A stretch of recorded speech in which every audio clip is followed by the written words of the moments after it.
Assalamualaikum, hai. Kembali lagi dengan Teacher Miftah yang cantik jelita. Apa kabar semuanya? Alhamdulillah semuanya dalam keadaan yang sehat. Hari ini kita belajar tentang apa ya? Hari ini kita akan belajar tentang pendekatan Aiki, Eski, Eki, Ceki, dan Aki.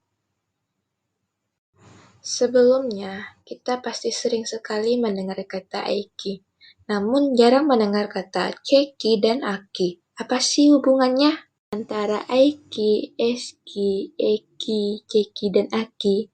Bagaimana jika seseorang memiliki Aiki tinggi tetapi kemampuan Eski dan Cekinya tinggi?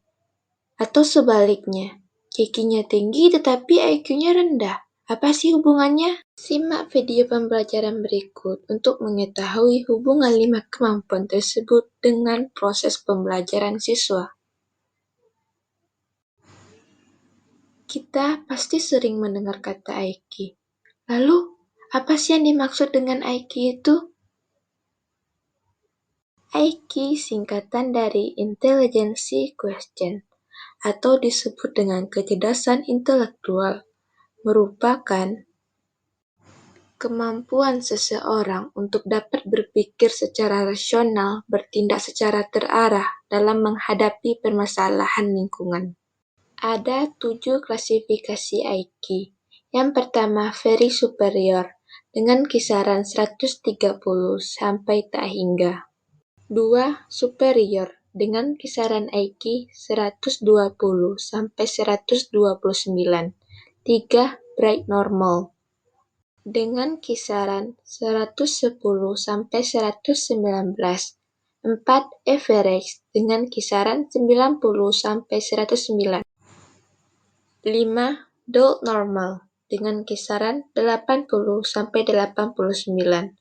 6. Borderline, kisaran 70 sampai 79. 7. Mental detective, kisaran 68 ke bawah. Berdasarkan klasifikasi IQ, rata-rata IQ manusia yaitu tergolong normal.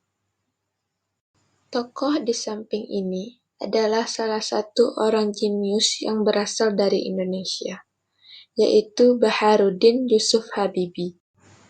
Beliau adalah Presiden ketiga Republik Indonesia dan penemu pesawat N250 Gatot-Kaca. Beliau disebut memiliki skor IQ 200. Berdasarkan klasifikasi IQ, beliau tergolong very superior. Cara untuk meningkatkan IQ. 1. Melakukan aktivitas fisik.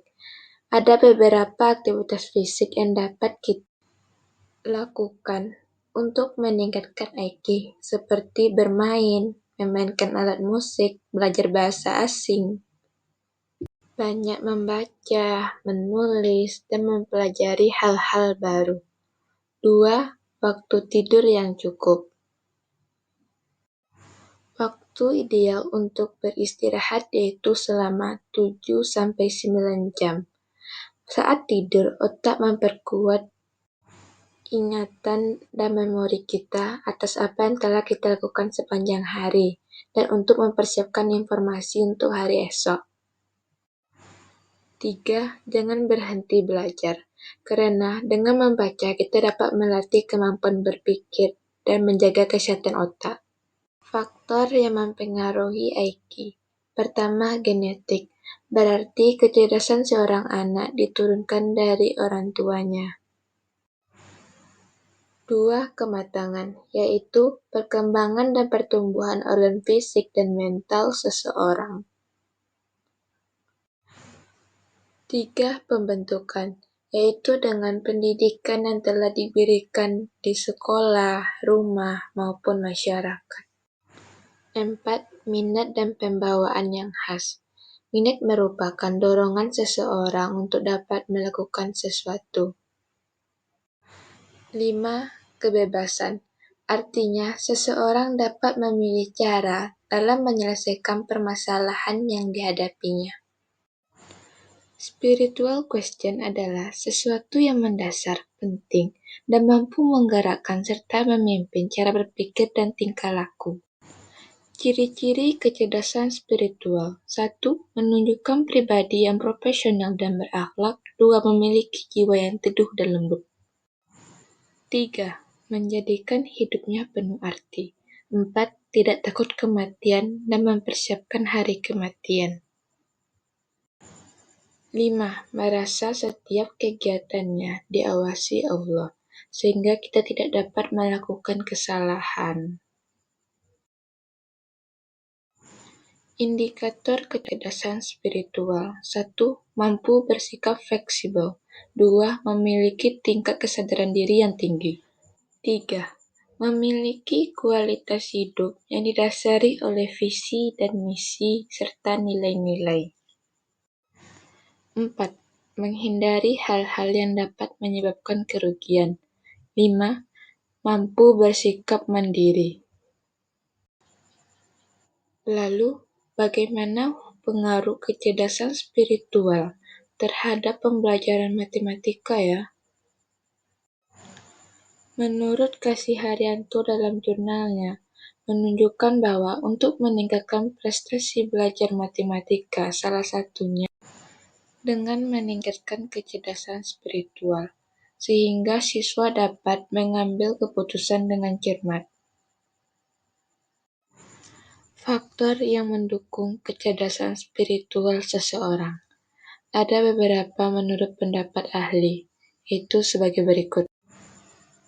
Menurut Sineter, yaitu otoritas intuitif, yaitu berupa kejujuran, keadilan, dan kesamaan perlakuan terhadap orang.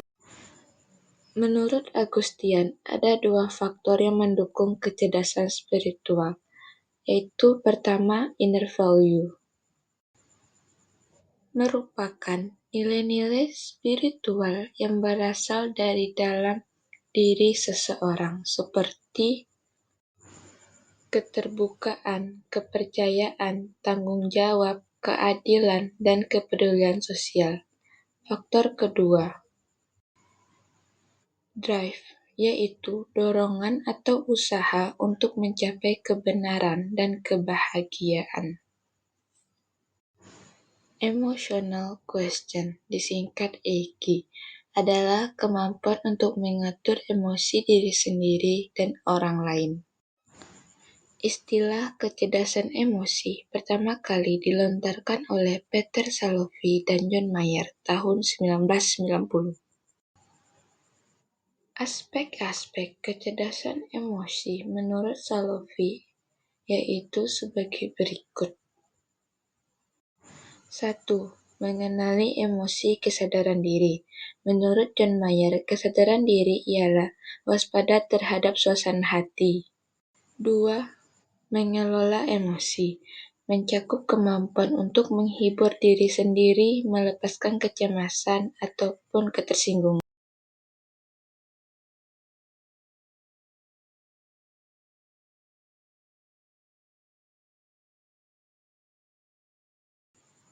4. Mengenali emosi orang lain, yaitu berupa kemampuan empati dan menerima sudut pandang orang lain. 5. Membina hubungan, merupakan keterampilan yang menunjang popularitas, kepemimpinan, dan keberhasilan seseorang. Faktor yang mempengaruhi kecerdasan emosional. Faktor dari dalam yaitu otak, karena otak mengontrol seluruh kerja tubuh. Faktor dari luar. Pertama, lingkungan keluarga. 2. Lingkungan non-keluarga, seperti lingkungan masyarakat dan lingkungan pendidik. Manfaat kecerdasan emosional sebagai alat pengendalian diri dapat mengembangkan ide dan bakat kepemimpinan seseorang. Lalu, bagaimana keterkaitan kecerdasan emosional dalam pembelajaran matematika? Kecerdasan emosional siswa berpengaruh terhadap hasil belajar, karena emosi memancing tindakan seseorang terhadap apa yang dihadapinya. Creativity question menurut Solihin yaitu potensi untuk memunculkan suatu penemuan baru baik dalam ilmu teknologi, Cara memunculkan gagasan kreatif menurut Muhammad Salihin. 1. Kuantitas gagasan merupakan teknik pengembangan gagasan pertama untuk memperoleh gagasan yang lebih baik dan kreatif. 2. Teknik brainstorming, yaitu teknik yang menghasilkan gagasan baru yang orisinil dan menambah jumlah gagasan konvensional. 3. Sinektik, yaitu metode yang menggunakan metafora dan analogi dalam menghasilkan gagasan kreatif. 4. Memfokuskan tujuan, membuat seolah-olah apa yang kita inginkan akan terjadi besok. Adversity question adalah kemampuan seseorang untuk dapat bertahan dalam menghadapi kesulitan dan tantangan hidup. Ada 3 tingkatan AKI menurut Paul Gestalt, yaitu 1. AKI tingkat Growthers merupakan orang-orang yang tidak mau berusaha dan hanya berkeluh kesah dalam menghadapi penderitaan hidup. 2. Tingkat Campers, yaitu orang yang awalnya berusaha menghadapi kesulitan namun berhenti di tengah jalan. 3. Tingkat Climbers, yaitu orang yang selalu berusaha ikhtiar sehingga memperoleh kebahagiaan dunia akhirat. Rentang AKI. 1. AKI rendah dengan kisaran 0 sampai 50. 2. AKI sedang dengan kisaran 95 sampai 134. 3. AKI tinggi dengan kisaran 166 sampai 200. Dapat kita simpulkan bahwa kemampuan AKI, SKI, EKI, JKI, dan AKI sangat penting jika kita terapkan dalam kehidupan sehari-hari. Percuma saja jika kita memiliki AKI yang tinggi namun kurang dalam SKI, EKI, JKI, dan AKI. Belum dapat dikatakan menjadi individu yang baik walaupun AKI kita tinggi. Namun sebaliknya, jika memiliki kemampuan spiritual yang tinggi namun intelektual kita rendah juga tidak baik. Karena ciri-ciri individu yang baik adalah memiliki intelektual yang tinggi dan memiliki kemampuan spiritual yang baik, dapat mengendalikan emosi, selalu kreatif, serta selalu berusaha dan mampu bertahan dalam menghadapi kesulitan dan tantangan hidup. Sekian video pembelajaran kita pada hari ini. Terima kasih. Sampai jumpa di lain waktu. Assalamualaikum warahmatullahi wabarakatuh.